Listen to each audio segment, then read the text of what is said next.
Hello friends, how are you all right जी। कुछ लोग कहते हैं कि उनसे खड़े हो गए क्योंकि वजन बहुत ज्यादा है या फिर घुटनों में दर्द है या टखनों में दर्द की वजह से वो लोग खड़े होकर कुछ पॉस्चर परफॉर्म नहीं कर सकते, जिसकी वजह से वेट कंट्रोल करना मुश्किल हो जाता है। सो कुर्सी पे बैठ के या जमीन पे बैठ के या लेटते हुए इसकी इस तरीके की कंप्लीट वीडियो जो आपको यूट्यूब चैनल योगा विद टीएचपी पे मिल जाएंगी। एक मैं उन लोगों की आसानी के लिए एक पॉस्चर परफॉर्म करने लगा हूँ। अब वो बैठे हुए ही भी अपने वेट को स्पेशली यहाँ से लेके घुटनों से लेके यहाँ तक जो फैट है एक्स्ट्रा वो उसको खत्म कर सकते हैं और इसके साथ साथ वो अपने आप को एनर्जाइज भी फील कर सकते हैं। जो लेथार्जिकनेस है, जो सुस्ती है, वो भी इससे दूर हो जाती है।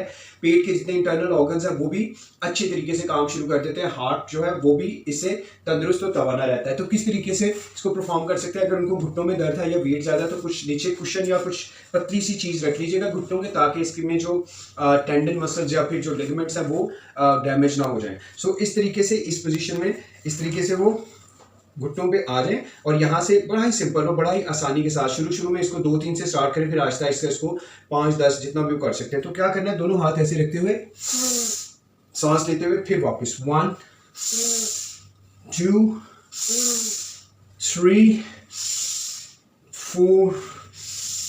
ये देखिए, जब ऊपर की तरफ आना है तो इस तरीके से पूरी अपनी बॉडी को यहाँ पे थोड़ा सा अगर बैंड भी को दे सकते हैं तो दे सकते हैं। कमर का प्रॉब्लम है तो फिर ना करें, हर्निया वाले लोग भी इसको मत करें, या फिर जो लोग प्रेगनेंसी में है वो भी इसको ना करें। सो ये अगर वो परफॉर्म करते हैं तो 10-15 दिन के अंदर अंदर ही वो महसूस करेंगे अपने जिस्म में तंदुरुस्ती को कंपैरेटिवली पहले से। और पेट जो नीचे की तरफ लटक जाता है या झटक जाता है या नीचे की तरफ आ जाती है चीज़ें, तो वो अपनी जगह पे जो नॉर्मल स्ट्रक्चर है ह्यूमन उसके मुताबिक आना शुरू हो जाती है। Thank you very much for watching the video. अगर आप समझते हैं कि इसकी जरूरत बाकी आपके इर्द गिर्द लोगों या दोस्तों रिश्तेदारों किसी को भी है तो उससे जरूर शेयर कीजिए। और इस तरह की और बहुत ज़्यादा वीडियोज़ को देखने के लिए यूट्यूब चैनल योगा विद टीएचपी या फेसबुक पेज yoga.with.thp को फॉलो कीजिए। Thank you very much.